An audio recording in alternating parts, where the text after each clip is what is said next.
coming in with an arm workout. So today we're going to be working biceps and triceps. So that's it, front and back of the arm, that's it. We want our arms to be nice and toned. We want them to look good in the summer dresses, tank tops, formal dresses, and the way to do that is to challenge those muscles and make them grow a little bit. So we're starting out with a bicep curl machine. This machine that I'm showing is a bilateral machine, moving that we're using. You can use both arms at the same time, or you can alternate them. For the purpose of this particular demo, I'm showing both arms at the same time. For bicep curls, they respond to a higher stimulus. So using a weight that's a little bit lighter, but that is still challenging, where we can do at least 12 to 15 repetitions. But it should be super challenging by the time you get to 12 or 15 where you're not sure if you can do anymore. So we don't want to use super heavy weight and hurt ourselves. A lot of the times when people get tendonitis in the gym, it is from improper lifting doing bicep curls. So we want to make sure that we're performing the exercise correctly and that we're using an appropriate weight. All right, so today we're going to do a bicep curl isolation machine. If you are struggling with the free weights, if you're struggling with the other bicep isolation exercise that has using a bench, this is a really good alternative. You can do it bilateral with both sides, or you can do unilateral, one arm at a time. So you want to place triceps on the pad, and you want to use a nice, slow, and controlled contraction. So you're going to bring the weight up, and you're going to control it on the way down.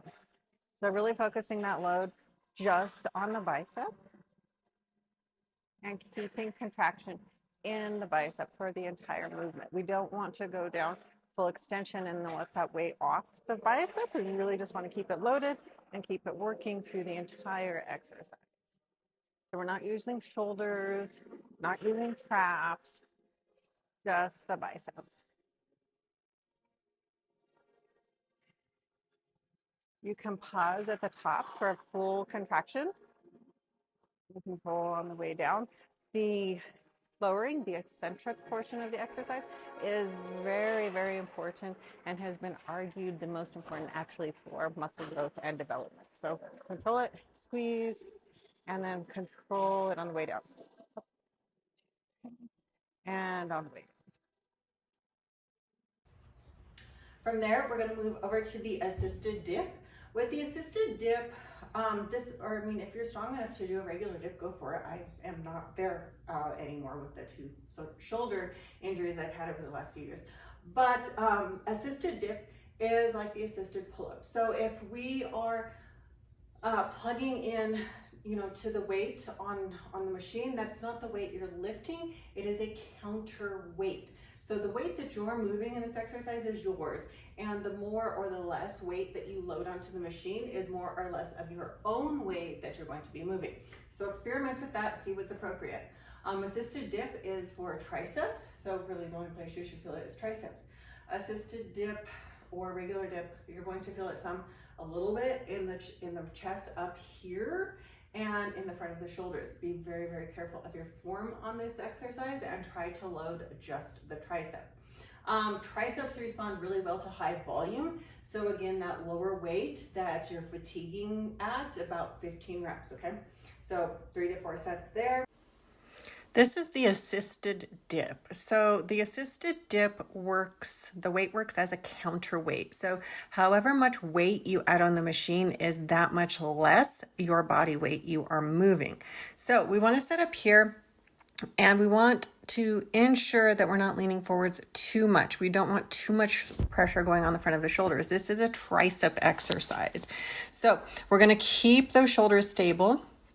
We're going to bend the elbows and then press up. So the only joint moving is the elbow. You're bending and again extending the elbow, so we get that contraction in the tricep. It's important to keep your core strong, and it is important to not go forwards too far so that you don't feel this so much in the front of the shoulders. You should feel it in the tricep. From there, we move to the cable tricep press down. That's another motion that's the same as the dip, right? We're just pushing down. So flexion and extension of the elbows only. And again, we we want to make sure that we're using that higher volume weight, hitting at least 15 reps on each set. Again, that's just the back of the arm working. For our tricep cable press down, we're going to use a straight bar, we're going to use a cable. We're going to set up so that we have our feet underneath our hips and our core is super tight. We are going to bring the weight down to our legs. We are only bending and extending the elbows. You are keeping the shoulders down by contracting the muscles on the backside of the armpit. So using those lats, the serratus, to hold those shoulders down and in place. The muscle that's working is on the backside of the arm, the tricep. And the only way this is working is by bending and extending the elbows. We want to use our breath to help us stay nice and solid here. So it's inhale on the up, exhale as you press it down. That's going to help keep you more solid and also help give you a little more power. So as you move through this movement, you're keeping the elbows close to the sides. Imagine that there's a pin pinning those elbows to your sides. We don't want those arms moving around. We want to keep them in the same place for the entire exercise. And the only place you're going to feel this is on the backside of the arms. And then final exercise for today is our horizontal tricep extension. So with that one, that's one of my favorites. So we want to work the tricep in different angles, right? So if our other two exercises we press down, then we need an exercise that's going to lengthen the tricep. So pulling the muscle long and then contracting.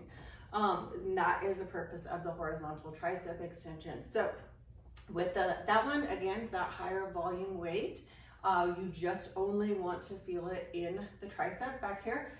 With the tricep extension, you're using a lot of stabilization here from serratus. You're also using some stabilization from the front side of the rotator cuff, but you should not feel it in the shoulders. It should be all tricep. So we're going to do a horizontal tricep extension. We want the rope attachment. You're going to step out. And here you can see that the cable is attached kind of low. So on this particular unit, we have it on the number 13, but you want it so that that cable is going to be, well, horizontal. So perpendicular with the floor. So like a skull crusher, arms here, you're going to brace with the muscles underneath the back of the armpit and press out. Let it come back and press out. So you're keeping tension on the tricep the entire time. Core is tight. We want to keep our spine neutral. And you've got your weight distributed pretty equally on both legs. I do find that the staggered stance is a little bit easier to maintain your balance. The only place you're going to want to feel this is in the tricep. You shouldn't feel it in the neck, shouldn't feel much in the bicep, definitely nothing in the spine. And that's horizontal tricep extensions. And that is our workout for today for arms. If you do the workout, I'd love to know how it goes. So drop a comment, let me know, send me a message, whatever form of communication. And be sure to like and subscribe so that you can continue to view our workouts as they get updated weekly. Have a beautiful day.